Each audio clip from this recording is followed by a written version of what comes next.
আমরা অনেকেই আছে যে দীক্ষা নিই বা নিতে চাই, অনেক সময় দীক্ষা নেওয়া হয় না।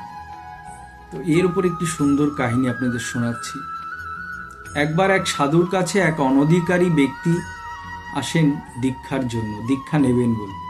তো সেই সাধু দেখছেন তার মধ্যে তমগুণের প্রাধান্য রয়েছে, তাই তিনি বললেন এখন নয়, পরে সময় হলে দেব। তো প্রায় ওই ব্যক্তি সাধুর কাছে আসে, সাধু ফিরিয়ে দেয়। তো এবার ওই ব্যক্তি বলছেন যে মহারাজ, আপনি আমার বাড়িতে ভিক্ষা নিতে আসুন। তো বলল ঠিক আছে। তো উনি একটা পাত্র নিয়ে ভিক্ষা নিতে গেছেন এবং ওই যে ব্যক্তি সে বাড়িতে পরমান্ন রান্না করেছে, বিভিন্ন রকমের ভালো ভালো জিনিস রান্না করেছে, করে এবার সাধু মহারাজকে দেবে। তো সাধু মহারাজকে বলছে যে আপনার পাত্রটা দিন।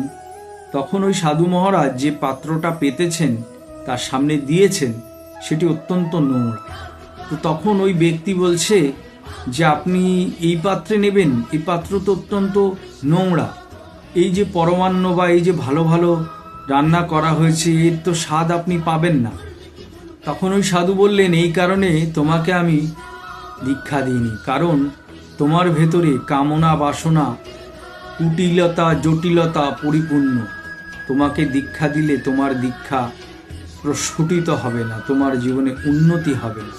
তাই ভগবানকে পেতে হলে, দীক্ষা নিয়ে জীবনে উন্নতি করতে হলে আগে তোমার ভেতর থেকে তমগুণকে সরাও, তোমার ভেতর থেকে জটিলতা কুটিলতাকে সরাও, কামনা বাসনাকে সরাও, তারপর তুমি দীক্ষা নাও, তোমার জীবনে উন্নতি হবে, তুমি ঈশ্বরকে পাবে, ঈশ্বরের আরাধনা করে তোমার উন্নতি হবে।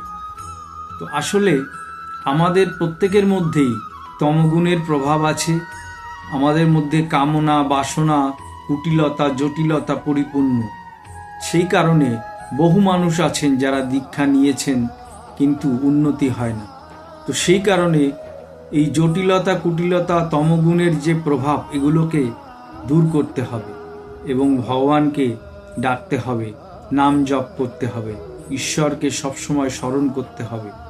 আর আপনি যে গুরুর দীক্ষিত, সেই গুরুকে ভক্তি বিশ্বাস এবং শ্রদ্ধার সহিত নাম গান করুন, তার জপ করুন এবং তিনি যা নিয়ম আপনাকে দিয়েছেন সেটি প্রতিপালন করুন। তাহলে অতি সহজেই আপনি আপনার জীবনে উন্নতি করতে পারবেন, তাহলে অতি সহজেই আপনি ঈশ্বর প্রাপ্তি করতে পারবেন, ভগবত প্রাপ্তি করতে পারবেন, ভগবানের অনেক কাছে যেতে পারবেন। আসলে গুরুদেবই একমাত্র পারবেন আপনাকে অতি সহজে ভগবানের কাছে পৌঁছাতে। গুরুই একমাত্র নিয়ে যাওয়ার জন্য উপযুক্ত, এছাড়া আর কেউ পারবে না।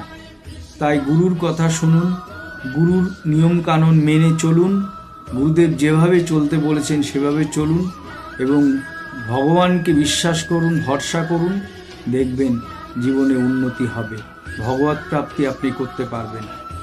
রাধে রাধে।